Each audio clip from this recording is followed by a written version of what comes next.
If you're trying to get by in today's professional world, you know that pressure isn't just a one-time thing. It's constant. It really is. Economic uncertainty, the need for new skills overnight. Exactly.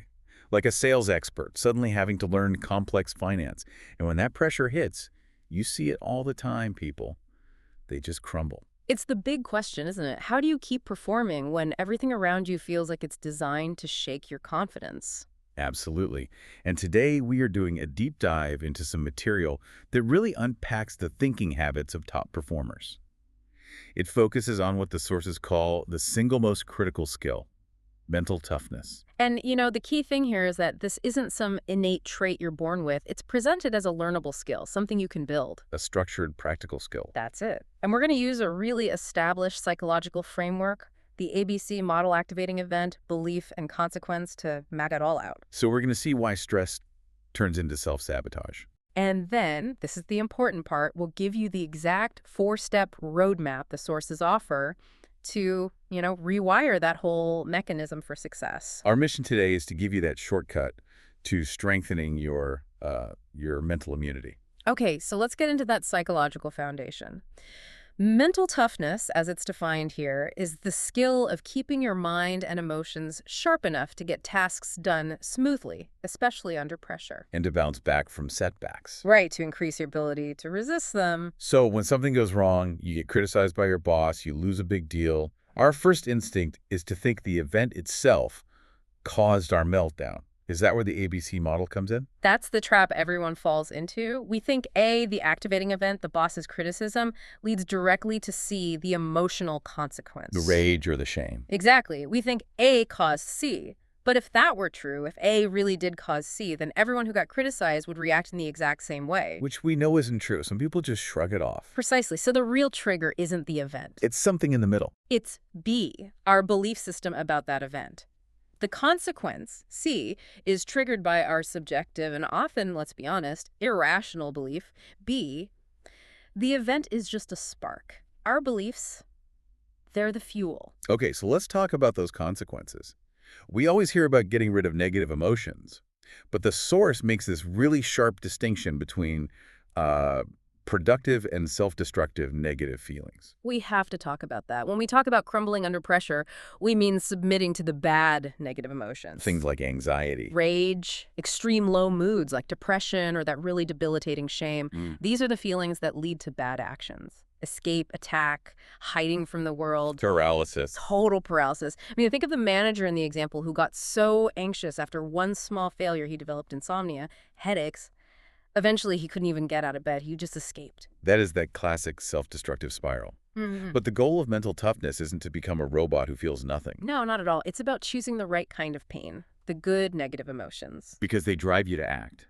Exactly. Worry or concern. That leads to preparation. Displeasure leads you to negotiate or set boundaries. Even sadness can be constructive. It leads to sharing and coping. And what about when you actually mess up? That's where functional self-reproach comes in. It lets you have honest reflection and make a correction, but without falling into that pit of shame. You're just swapping destructive signals for constructive ones. This is where it gets really practical, I think. Finding that specific faulty belief, the B that causes all the trouble. The source says it almost always comes down to must thinking. Or absolute requirement thinking. Yeah. This is the invisible chain we wrap around ourselves. It sounds like ambition, right? I absolutely must be perfect. I absolutely cannot fail this. My career must always go up. It sounds strong, but it's a trap. So what happens when reality, which it always does, disagrees with the must? You get immediate suffering. The must creates this huge internal contradiction, what the book calls a psychological dilemma. A short circuit. That's a great way to put it. Your brain is trying to hold two opposing ideas at once. This must not happen, and this just happened. It just breaks. And there's a direct line from this to burnout syndrome, which is so critical for anyone in a high-demand job. Can you connect those dots for us? This might be the most important insight. The must thinking drains you even when you succeed. Because if you believe you had to hit that target, actually hitting it doesn't feel like a win. It's just relief. Just relief. There's no satisfaction, no joy, just exhaustion. You met the absolute requirement, so you feel depleted, maybe even resentful, and then you're completely unwilling to take on the next big challenge. That is burnout. Mm-hmm. The tank is empty because success felt like a chore, not a victory. Exactly. And so when failure does hit, this must thinking creates three really predictable destructive patterns. Okay, what's the first one?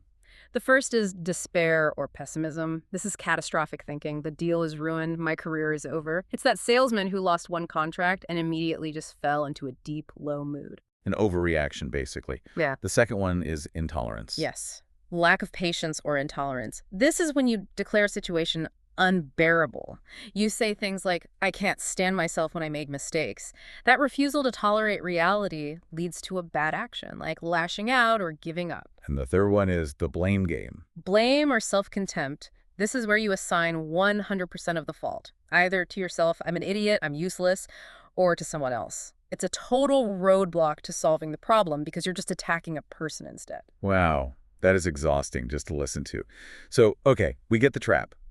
But how do you actually escape it when the pressure is real and the stakes feel incredibly high? That is the core challenge. And the answer isn't to get rid of your ambition.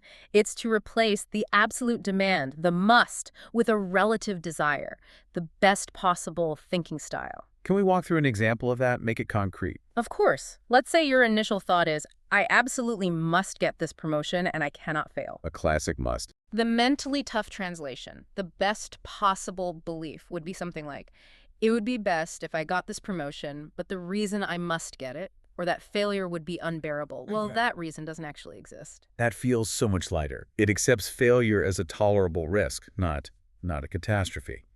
But for an ambitious person, doesn't that sound a little like giving up or lowering your standards? That's the common fear, but it's completely wrong. Effort that's driven by a must is anxious, it's inefficient, you're just running away from the terror of failure. Whereas Effort driven by best possible is focused, it's enthusiastic, you do your best work because you want the best result, not because you're terrified of the worst. It's sustainable energy. okay, so how do you make that shift? It requires three fundamental acceptances. First, unconditional self-acceptance. I'm a flawed person who makes mistakes, and that's okay. Second, Acceptance of others, realizing other people are also imperfect and have the right to criticize you. And third, acceptance of reality. Bad things can and will happen, but it's not the end of the world. all right, let's get super practical. The source material gives a 4-step roadmap to actually do this. This is the how-to part. Step 1, locate the wrong thinking style. You have to find the specific must that's causing the problem. I must be perfect, or others must approve of me. And then comes the big moment, refutation.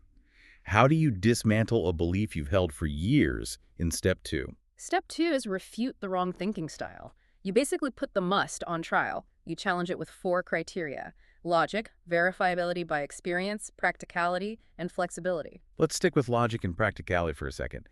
How do you use those to fight the must? With logic, you ask, is it actually logical that just because I strongly want something, I am therefore entitled to get it? The answer is no. A desire doesn't logically create a mandate. You're breaking the link between wanting and needing. Right. Then with practicality, you ask, what are the real-world consequences of believing I must never fail? The consequences are anxiety, paralysis, burnout. It's an impractical belief that actually makes you worse at your job. So you're proving to yourself that the must is just bad fiction that's holding you back. Exactly. Which leads to step 3. Discover the correct thinking style. You actively replace that defeated must with a best possible statement. Instead of I failed, so I'm useless, you think, I made a mistake, which isn't great, but I'm just a person who made a mistake. I'll learn and try again. And finally, step 4 connects that new thought to a better action. Step 4 is choose good negative emotions and take positive actions. With your new best possible mindset, you can choose a productive emotion like concern instead of anxiety. And that concern naturally leads you to prepare better or negotiate or fix the error. You flip the whole cycle from self-destruction to self-improvement. So when we boil it all down for a high achiever, what does this all mean? It seems to be that psychological pressure isn't really an external force. It's an internal weight we create ourselves with this kind of thinking. It absolutely is. By just actively changing that internal sentence from, I must do this perfectly, to, it would be best if I do this, You protect your ability to think clearly under stress. You're basically inoculating yourself against burnout. It's the difference between running on fear and running on focused desire. So if everything from hitting quarterly targets to driving innovation relies on the mental toughness of your people, here is our final provocative thought for you to take away.